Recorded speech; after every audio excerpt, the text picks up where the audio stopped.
Hello viewers, welcome to our channel. నేను మీ చరణ్ పరిమి. నిర్మలా సీతారామన్ గారి మీద ఫుల్గా ఫైర్ అవుతున్న స్టాలిన్. సో ఇది తమిళనాడు ఆత్మగౌరవానికే దెబ్బ కొట్టారు నిర్మలా సీతారామన్ గారు అని చెప్పేసి బాగా ఫైర్ అయిపోతున్నారు. నిజానికి ఆవిడ కూడా తమిళనాడు వ్యక్తే, తెలుగువారి కోడలు. సో ఆవిడ తమిళనాడు ఆత్మగౌరవాన్ని దెబ్బతీయడం ఏంటి, తమిళ ప్రజల ఆత్మగౌరవాన్ని దెబ్బతీశారన్నట్టుగా పెద్ద దుమారం అయితే రేగుతుంది. ఆవిడ క్షమాపణలు చెప్పాలని కూడా డిమాండ్ చేస్తున్నారు. సో ఇంత పెద్ద దుమారం ఎందుకు రేగింది?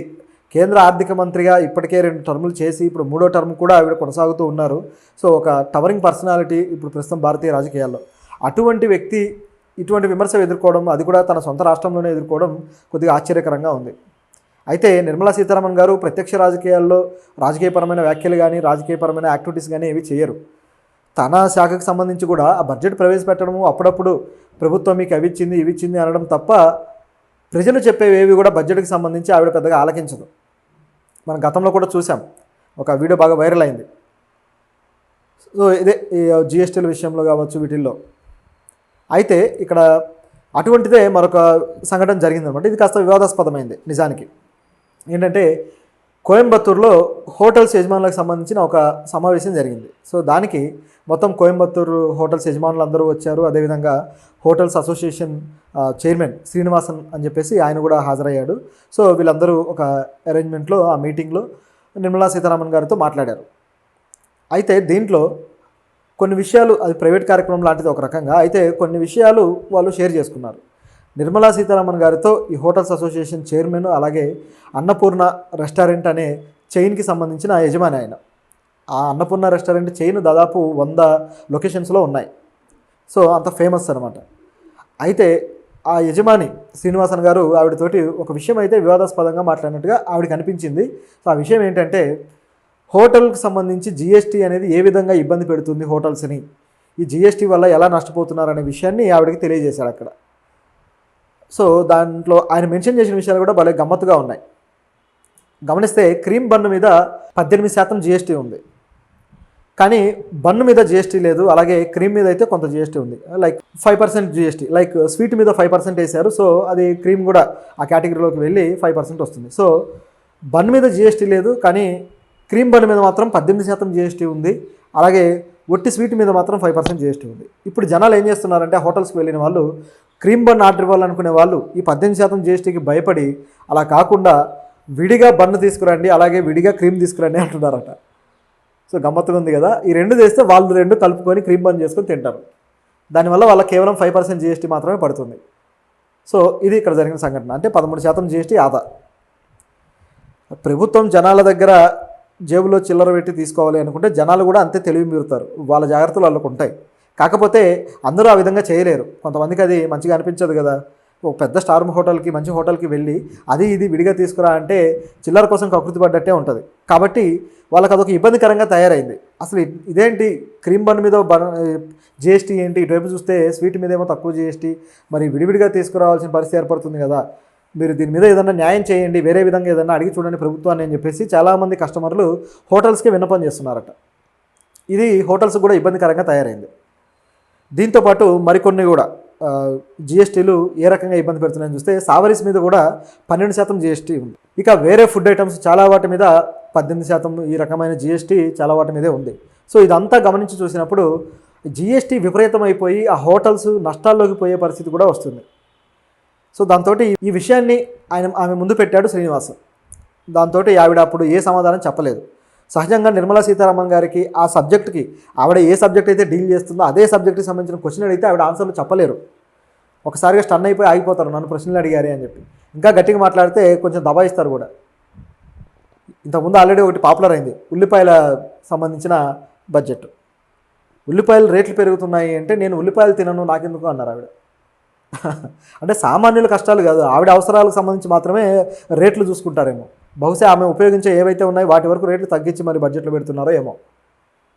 సో ఈ తరహాలో ఆవిడ వ్యాఖ్యలు ఉంటాయి. అదేవిధంగా ప్రాపర్టీస్ కొన్నప్పుడు, అలాగే స్టాక్ మార్కెట్లో స్టాక్స్కి సంబంధించి కానీ వీటన్నిటి విషయంలో కూడా ఒక ఈవెంట్లో ఒక వ్యక్తి అడిగి, మాకు వచ్చే ప్రాఫిట్ని కూడా మీరే తీసుకుంటున్నారు, ఏదైనా ప్రాపర్టీ కొంటే దాంట్లో ఇంత జిఎస్టీ వేసి మీరు మా ప్రాఫిట్లో సగం మీరే లాగేసుకుంటున్నారు, మీరు ఒక స్లీపింగ్ పార్ట్నర్ లాగా ఉన్నారు అని చెప్పేసి ఆ వ్యక్తి అడిగితే ఆవిడ నవ్వుకున్నారు.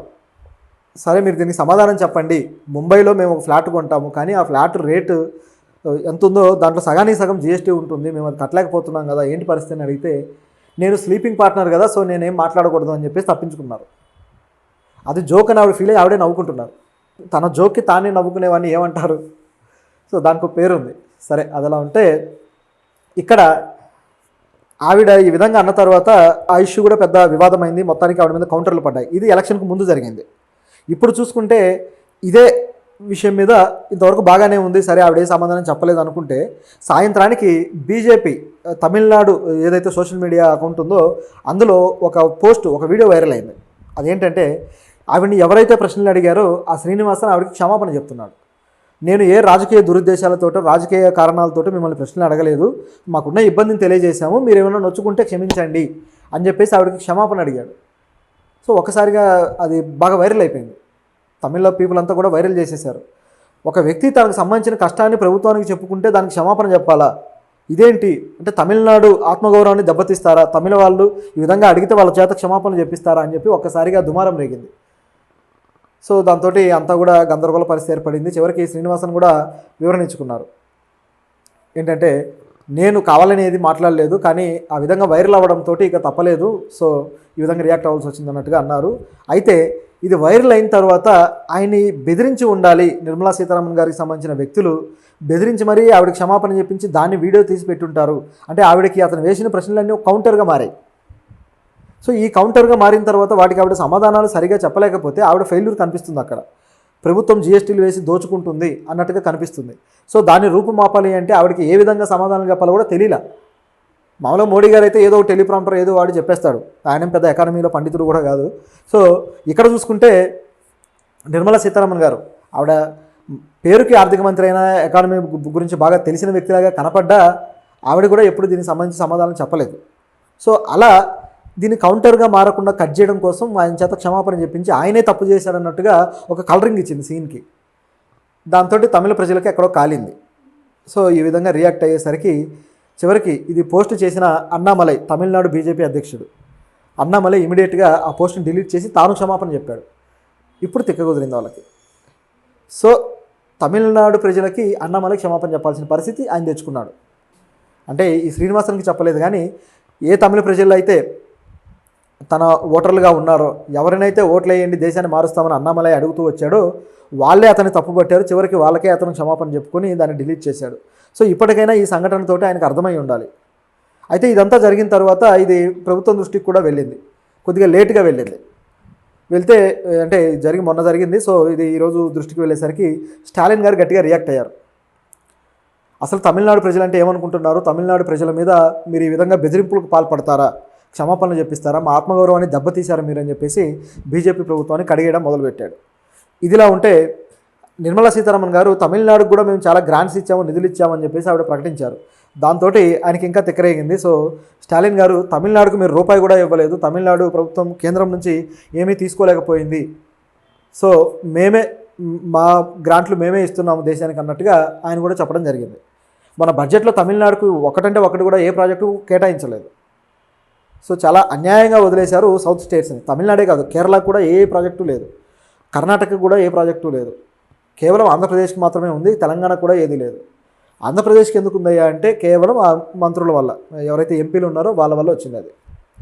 సో ఇది జరిగిన పరిస్థితి. అయితే దీంట్లో రాహుల్ గాంధీ గారు కూడా ఇక రియాక్ట్ అయ్యారు, అలాగే కాంగ్రెస్ పార్టీ అధ్యక్షుడు ఖర్గే గారు కూడా రియాక్ట్ అయ్యారు. సో రాహుల్ గాంధీ ఏమంటున్నారంటే తన మిత్రుల కోసం, అలాగే తన వ్యాపారవేత్తలు ఎవరైతే తన క్లోజ్ బిలియనీర్స్ ఉన్నారో వీళ్ళ కోసం అయితే చట్టాలను కూడా మారుస్తారు, వీళ్ళు దేశాన్ని దోచుకుంటాము, జాతీయ ఆస్తులను దోచుకుంటామంటే వీళ్ళకు రెడ్ కార్పెట్ వేసి మరి వీళ్ళని ఆహ్వానిస్తారు.